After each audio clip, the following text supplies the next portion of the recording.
NEET का form तो भर दिया, लेकिन अब डर लग रहा है एडमिट कार्ड नहीं आया तो मैं एग्जाम दे भी पाऊंगा या नहीं। कहीं एक छोटी सी गलती की वजह से मेरा फॉर्म तो रिजेक्ट नहीं हो जाएगा। इसी तरीके के सवाल हमसे लगातार पूछे जा रहे हैं, और अगर आप भी इन्हीं सवालों की वजह से परेशान हैं तो इस वीडियो को एंड तक देखिएगा। वन बाय वन सारे सवालों के आंसर इस वीडियो में मैं देने वाला हूं। मैं हूं डॉक्टर श्लोक, पिछले 11 साल से नीट एस्पायरेंट्स की हेल्प कर रहा हूं और 14,000 से ज्यादा स्टूडेंट को टॉप मेडिकल कॉलेज तक पहुंचा चुका हूं। और अगर आप भी टॉप मेडिकल कॉलेज में जाना चाहते हैं तो इस चैनल को सब्सक्राइब करके बेल आइकन को अभी प्रेस कर दीजिएगा। अब मैं मुद्दे की बात पर आता हूं और सबसे पहले आपको बताता हूं, देखिए मैंने क्या किया है। जितने भी सवाल मेरे पास आए हैं उन सभी सवालों को यहां पर कि बच्चों के द्वारा मिस्टेक क्या हो रही हैं उनको हमने वन बाय वन सारी मिस्टेक्स को यहां पर हमने लिख लिया है। और फॉर्म रिजेक्ट होगा या नहीं होगा, कोई फील्ड एक हमने उठाई है, उस फील्ड में क्या गलती करोगे तो फॉर्म रिजेक्ट होगा, कौन सी गलती की वजह से फॉर्म रिजेक्ट नहीं होगा, आपको परेशान होना ही नहीं है, सब कुछ इसमें मिलेगा। रिक्वेस्ट आपसे यह है कि वीडियो एंड तक देखिएगा, वरना इधर उधर फिर भटकते रहेंगे या कमेंट करते रहेंगे कि मेरी ये गलती हो गई वो गलती हो गई। मैंने सारे ही फील्ड यहां पर कवर किए हैं। तो वन बाय वन मैं स्टार्ट करता हूं आपका। यहां पर देखिए सबसे पहले मैं आपसे बात करूंगा भाई नाम, ठीक है। नेम यहां पर बहुत ज्यादा बच्चों का गड़बड़ हुआ है। अब वो नेम हो सकता है कैंडिडेट का हो या उनके पेरेंट्स का हो, इसके बारे में बात करेंगे, साथ ही साथ डीओ भी, ठीक है। तो सबसे पहले नेम के बारे में अगर मैं बात करूं तो आपका जो नाम है वो ध्यान रखो, नीट फॉर्म में आपका नाम 10th के जो डॉक्यूमेंट्स है उसके हिसाब से होना चाहिए। अब मैंने 10th डॉक्यूमेंट्स यहां पर क्यों लिखा, मार्कशीट या सर्टिफिकेट क्यों नहीं लिखा, क्योंकि इससे भी बच्चों में कंफ्यूजन होता है। आपके पास मार्कशीट है, एक है, दो हैं, जो भी चीजें आपकी 10th की आपके पास हैं उनमें जो भी नाम आपका, आपके पेरेंट्स का, आपकी डीओबी जो भी 10th में है वही सेम आपका नाम होना चाहिए आपके 12th वाले डॉक्यूमेंट्स में, वही सेम आपके आधार कार्ड पर भी होना चाहिए और वही चीज आपके नीट फॉर्म में होनी चाहिए। अगर आपका ऐसा नहीं है तो याद रखिए अभी आपका फॉर्म तो रिजेक्ट नहीं होगा। कुछ चीजें हैं जो मैं और अच्छे से आपको बताऊंगा, लेकिन ध्यान रखिए काउंसलिंग में आपकी दिक्कत हो सकती है। जब फॉर्म रिजेक्ट नहीं होगा तो फिर किस बात का डर। भैया फॉर्म भर किस लिए रहे हो ये बताओ मुझे, केवल एग्जाम देने के लिए? भाई फॉर्म इसी वजह से भर रहे हो ना ताकि मेडिकल कॉलेज में एडमिशन मिले, और जब वहां एडमिशन में ही फंस जाओगे तो फिर फायदा क्या नीट एग्जाम देने का। लास्ट ईयर की बात आपको बताता हूं, एक बच्ची की काउंसलिंग हम लोग करा रहे थे जो महाराष्ट्र में रह रहे थे, जिसके पेरेंट, उसने वो भी महाराष्ट्र से ही 10th-12th कर ली, लेकिन डोमिसाइल उसका झारखंड का था। अब महाराष्ट्र में बच्चे के नाम के साथ पिताजी का नाम लगाना एक नॉर्मल सी बात है, वहां ऐसा ही होता है, लेकिन इधर तो नहीं होता। अब उसका अलॉटमेंट आ गया टॉप मेडिकल कॉलेज में, डॉक्यूमेंट्स वेरिफिकेशन जब कराने पहुंचे तो वहां उसका एडमिशन ही ना हो, नाम मिसमैच हो रहा था, वेरिफिकेशन ही नहीं हो, शाम के 6 बज गए, 7 बज गए, बड़ा दिमाग खराब। तो हुआ क्या कि रात में जाकर 11:30 बजे उसका एडमिशन हुआ। वो तो वहां सांसद जी हमारे ऐसे थे जो जिनसे हमारी बातचीत थी वहां पर, तो सांसद जी के पास गए, उन्होंने वहां फोन किया, उनकी जानकारी मुख्यमंत्री जी से थी। तो रात में ही वहां कोर्ट से एक आदेश पास कराया, जज साहब भी अपने घर चले गए थे, तो आदेश आया कि भाई ये 1 महीने के अंदर सारे डॉक्यूमेंट सही तरीके से दे देगी, करेक्शन कराकर इसका एडमिशन आज ही लिया जाए। तब जाके हुआ, बहुत ज्यादा प्रॉब्लम हो गई थी वहां पर, लग रहा था बच्ची का एडमिशन ही नहीं होगा। तो मैं इस वजह से आपको कह रहा हूं कि 10th के हिसाब से होना चाहिए। ये पूरे एडमिशन में यही चीज लागू होती है, वो यहां से सारी चीजें मैच करके देखेंगे, तो यहां गड़बड़ नहीं करना है। एक बच्चा तो ये भी कह रहा था, कमेंट में यहां पर आया था कि भैया ऐसा कहां लिखा हुआ है, ये बताओ कहां लिखा हुआ है कि 10th के जैसे ही सारी चीजें होनी चाहिए। मैं बता रहा हूं आधार के हिसाब से या किसी और डॉक्यूमेंट के हिसाब से भर भी मत देना, दिक्कत हो जाएगी। क्योंकि भैया आप खुद सोचो ना, आप यहां पर एग्जाम क्यों दे रहे हो? एडमिशन के लिए। और एडमिशन मैं पिछले 10 साल से कराते हुए आ रहा हूं, हर साल बच्चों को दिक्कत आती है, इसी वजह से बता रहा हूं। अभी से लेकर यहां पर ये चलो। और एक चीज, अब यहां पर एक चीज और जान लो, बहुत सारे बच्चों का ये डाउट है कि हमारा नाम 10th-12th में तो सेम है, लेकिन आधार में हमारा अलग है। आधार में अलग है तो आधार को करेक्ट करा लो। अगर आधार वहां पे नहीं लगा सकते तो कोई और गवर्नमेंट आईडी प्रूफ वहां पर लगा दो। यहां पर ये आपको कराना ही पड़ेगा, ये जरूरी है, यहां कुछ और ऑप्शन है ही नहीं। और अगर इस समय आधार में करेक्शन नहीं करा सकते तो कोई बात नहीं, आपका एफिडेविट लग जाएगा, आपका काम चल जाएगा, ठीक है ना। लेकिन अगर कर सकते हो तो याद रखो ये 10th के हिसाब से ही होना चाहिए, ये ज्यादा इंपॉर्टेंट है। अब ध्यान रखना, मैंने फिर बता दिया आपका कि अगर कुछ गलत हो गया तो क्या फॉर्म रिजेक्ट होगा? नहीं भैया, प्रॉब्लम काउंसलिंग में होगी, एडमिशन ही नहीं मिलेगा। याद रखना, आपका फॉर्म रिजेक्ट नहीं होगा, एग्जाम दे पाओगे, लेकिन एडमिशन नहीं होगा तो फायदा क्या है ऐसे फॉर्म का, ठीक है। तो ये चीज ध्यान रखना है। अब यहां ध्यान रखना है एक चीज और, कि बच्चे की जो मोबाइल नंबर है और ईमेल आईडी है वो बच्चे के ही होने चाहिए। यहां गड़बड़ हो गया तो करेक्शन में भी सही नहीं कर पाओगे, ध्यान रखना, ठीक है। अब इसके आगे बढ़ता हूं मैं, साइन। दूसरा, साइन से रिलेटेड बच्चों का बहुत ज्यादा सवाल होता है। अब साइन से रिलेटेड कुछ ऐसे सवाल होते हैं जिनकी वजह से आपका फॉर्म रिजेक्ट नहीं हुआ, कुछ गड़बड़ आपने कर भी दी है, फॉर्म रिजेक्ट नहीं होगा, टेंशन लेनी ही नहीं है, अपनी पढ़ाई पर ध्यान देना है आपको। जैसे कि इंक कुछ गड़बड़ हो गई, मैं कह रहा हूं कुछ भी इंक लिखी हुई है, नीली, काली, पीली, जो भी लिखी हुई है, इंफॉर्मेशन बुलेटिन में आपने कुछ और कलर का इंक लगा दिया, इंक की वजह से आपका फॉर्म रिजेक्ट नहीं होगा। किसी भी इंक की आपने साइन वहां पर लगा दिए, नेम आपने गड़बड़, अपना बच्चों का ये सवाल होता है हमने नाम लिख दिया साइन की जगह, कोई दिक्कत नहीं है भाई, क्या है आप ही का होना चाहिए, किसी और का मत लगा देना। होता क्या है कि देखो साइन इंपॉर्टेंट क्यों है, साइन इस वजह से इंपॉर्टेंट है, अगर आप 1-2 बार एग्जाम दे चुके हैं तो वहां पर आपसे साइन भी कराते हैं, आपका फेस भी वहां पर देखते हैं, तो इस वजह से फोटो भी आपका इंपॉर्टेंट हो जाता है, इंप्रेशन भी आपसे वहां पर लेते हैं एग्जाम के दौरान। इंप्रेशन तो तुरंत नहीं मैच करा सकते, लेकिन साइन और फेस तो मैच होता है ना, तो इस वजह से साइन आपके इंपॉर्टेंट होते हैं।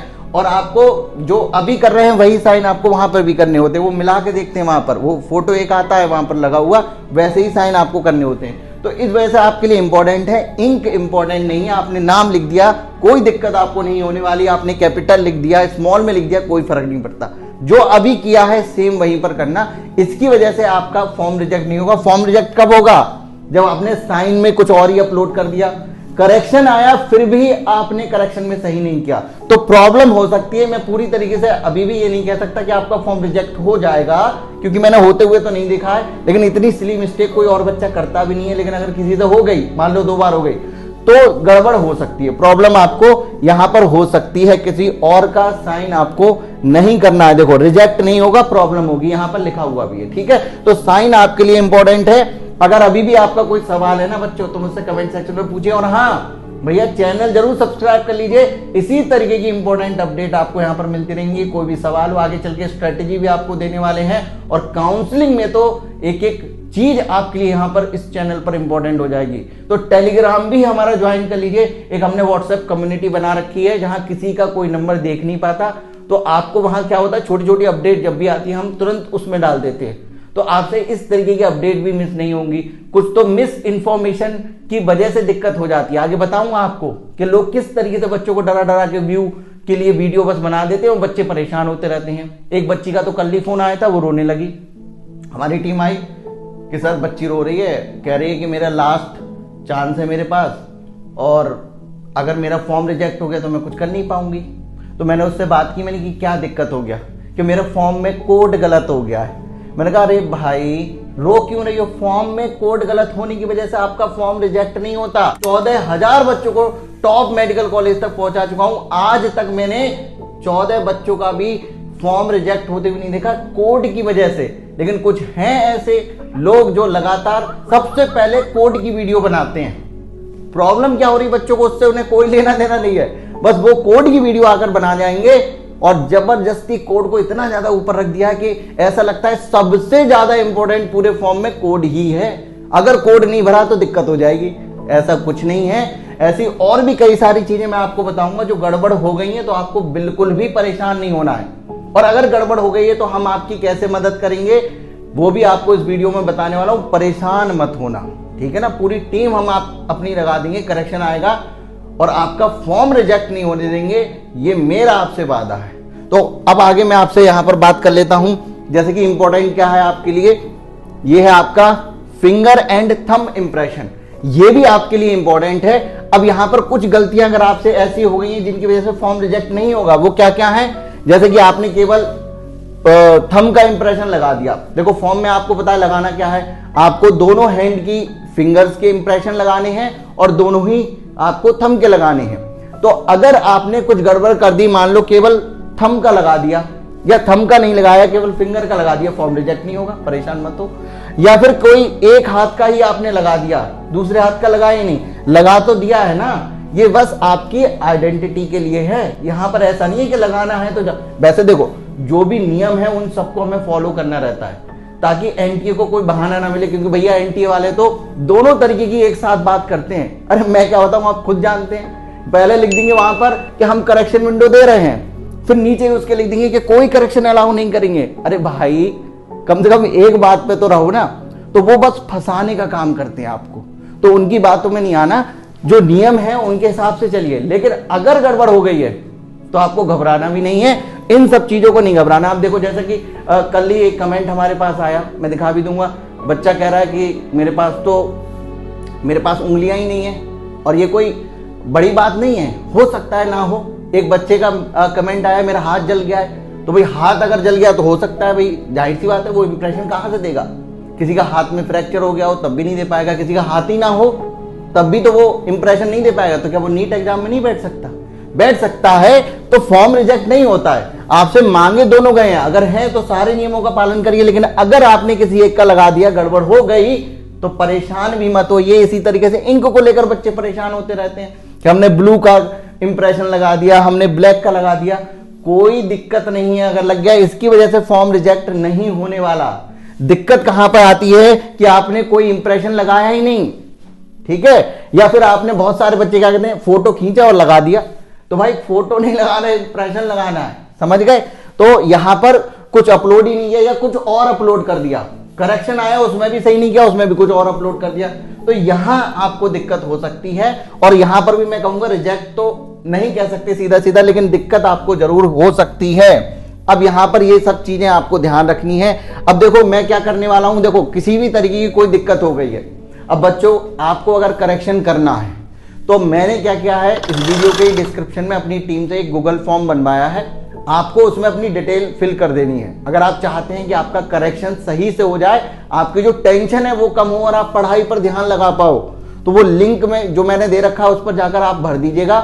कोई भी पैसा आपसे नहीं लिया जाएगा, फ्री ऑफ कॉस्ट हमारी टीम आपकी हेल्प करेगी, केवल आपकी टेंशन को दूर करने के लिए। रातों रातों की नींद उड़ गई है बच्चों की, इस तरीके से लोग वीडियो बनाते हैं, कोई दिक्कत नहीं है, आप उस फॉर्म को भरिए।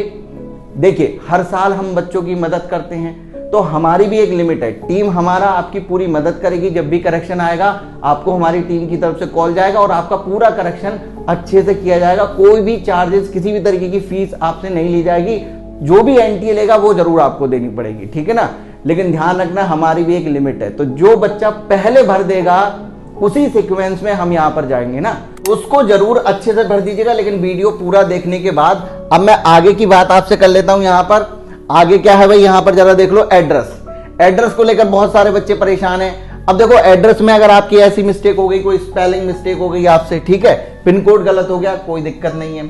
इंपॉर्टेंट क्या है कि आपका एड्रेस प्रूफ गलत नहीं होना चाहिए। एड्रेस प्रूफ इस बार इंपॉर्टेंट है, पहले तो ये भी नहीं देखा करते थे, लेकिन इस बार इंपॉर्टेंट क्यों है, क्योंकि इसी की वजह से अगर गड़बड़ कुछ हो गया एड्रेस में तो फॉर्म तो रिजेक्ट नहीं होगा, लेकिन हो सकता है एडमिट कार्ड पर असर पड़े, आपका यहाँ एग्जामिनेशन सिटी पर असर पड़े, क्योंकि लास्ट ईयर का पूरा जो भी परपंच हुआ था वो सब आप जानते हैं, ठीक है।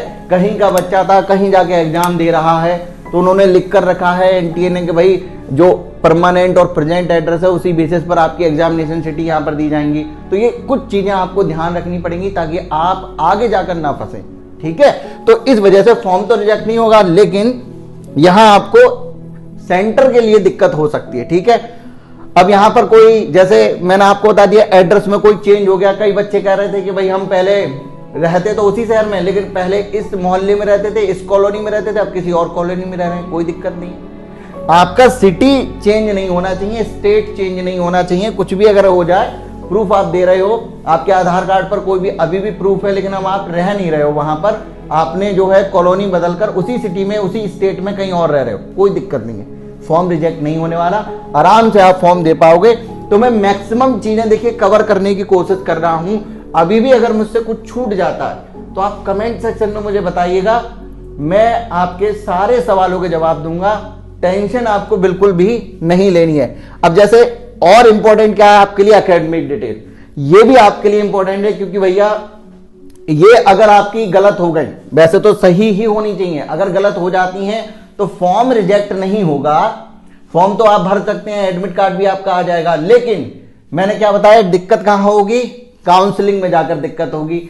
अब काउंसलिंग के लिए ही तो यहां पर फॉर्म भर रहे हो, नीट का एग्जाम दे किस लिए रहे हो, ताकि एमबीबीएस कर पाओ, एडमिशन ले पाओ ना। तो ये आपके लिए इंपॉर्टेंट है, तो ध्यान रखना, ये भी आपकी सही होनी चाहिए। और नेक्स्ट जो सबसे ज्यादा इंपॉर्टेंट है, जिसको बच्चे बिल्कुल भी ध्यान नहीं देते, उनके पेरेंट्स ध्यान नहीं देते, कि भैया कास्ट कैटेगरी सर्टिफिकेट जल्दी जल्दी फॉर्म भर दो, कोई दिक्कत नहीं है, अभी हमारे पास सर्टिफिकेट नहीं है, ध्यान ही नहीं देते, कोई भी कैटेगरी भर के रख देते। भैया ये सबसे ज्यादा इंपॉर्टेंट है। कैटेगरी और कास्ट हम लोग हमारे लिए क्यों इंपॉर्टेंट होती है, ताकि हमें रिजर्वेशन मिले, और रिजर्वेशन से क्या होता है, कट ऑफ कम जाती है, आसानी से कम नंबर पर भी कॉलेज आपको मिल जाता है। अगर अभी गड़बड़ करोगे तो क्या होगा, कुछ नहीं, जनरल में आ जाओगे, कट ऑफ आ ही जाएगा, हो सकता है एक नंबर की वजह से आपका सिलेक्शन रुक जाए। तो इस वजह से आपके लिए इंपॉर्टेंट है, तो इसमें बिल्कुल भी गड़बड़ नहीं करनी है। फॉर्म रिजेक्ट यहां पर भी नहीं होगा, हो सकता है एडमिशन ना हो, आपका एक नंबर, एक रैंक की वजह से, नंबर तो छोड़ो, एक रैंक भी अगर पीछे हो गए ना, तब भी दिक्कत हो जाएगी, एडमिशन नहीं मिलेगा। तो इस वजह से ये भी आपके लिए इंपॉर्टेंट होता है। अब यहां पर मैंने मैक्सिमम चीजें कवर कर दी हैं, अब कुछ चीजें मैं आपको वो बता दे रहा हूं जिनमें गड़बड़ हो गया तो करेक्शन करना चाहो तो कर देना, ना भी करोगे ना तब भी फॉर्म पर कोई असर नहीं पड़ने वाला। निश्चिंत होकर आपको एग्जाम में अपने परफॉर्म करना है। और वो क्या है, सबसे पहले तो मैंने बताई दिया नीट कोड, ठीक है, वीडियो देखकर घबरा मत जाना, अरे बाप रे नीट कोड ही सबसे ज्यादा जरूरी है, ना, ठीक है। इसके बाद क्या है, पेरेंट्स की मान लो इनकम गड़बड़ हो गई, उनकी क्वालिफिकेशन गड़बड़ हो गई। एक बच्ची हमसे पूछ रही थी, जिसकी लास्ट ईयर भी हमने काउंसलिंग कराई थी, एकदम बॉर्डर लाइन पर थी कि मेरी क्वालिफिकेशन जो है पेरेंट्स की वो गड़बड़ हो गई है, मैं क्या करूं। मैंने कहा अरे हमसे जुड़ी हुई हो फिर भी टेंशन ले रही हो, यहां कुछ भी नहीं करना है, कोई दिक्कत ही नहीं है, ठीक है ना। आपके पेरेंट्स की क्वालिफिकेशन नहीं, आपकी इंपॉर्टेंट होती है एमबीबीएस के लिए। तो यहां पर ऑक्यूपेशन उनका कुछ गड़बड़ हो गया, कोई दिक्कत नहीं है। आपके अटेम्प्ट गड़बड़ हो गए, अटेम्प्ट लिमिट है ही नहीं। अटेम्प्ट का इंपॉर्टेंस तब होता जब अटेम्प्ट लिमिट होती, अब अटेम्प्ट लिमिट ही नहीं है, तो अटेम्प्ट गड़बड़ होने से क्या ही फर्क पड़ जाएगा भाई, ठीक है। तो इसमें कोई दिक्कत नहीं है। ड्रेस कोड गड़बड़ हो गया, कोई दिक्कत नहीं है। और सिंगल गर्ल चाइल्ड अगर कुछ गड़बड़ हो जाता है इसमें तो भी कोई दिक्कत नहीं है। देखो अगर गड़बड़ हो गया है तो कोई दिक्कत नहीं है, लेकिन ध्यान रखना मेरी बात, बार बार आपको बता रहा हूं, इसका मतलब बिल्कुल भी ये नहीं है कि आप यहां पर गलत इंफॉर्मेशन दें।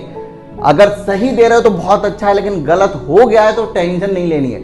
भरना आपको सब कुछ सही ही है रूल के हिसाब से, क्योंकि ये एनटीए का फॉर्म है और एनटीए का हर साल का है कि सुप्रीम कोर्ट में जाना ही जाना है।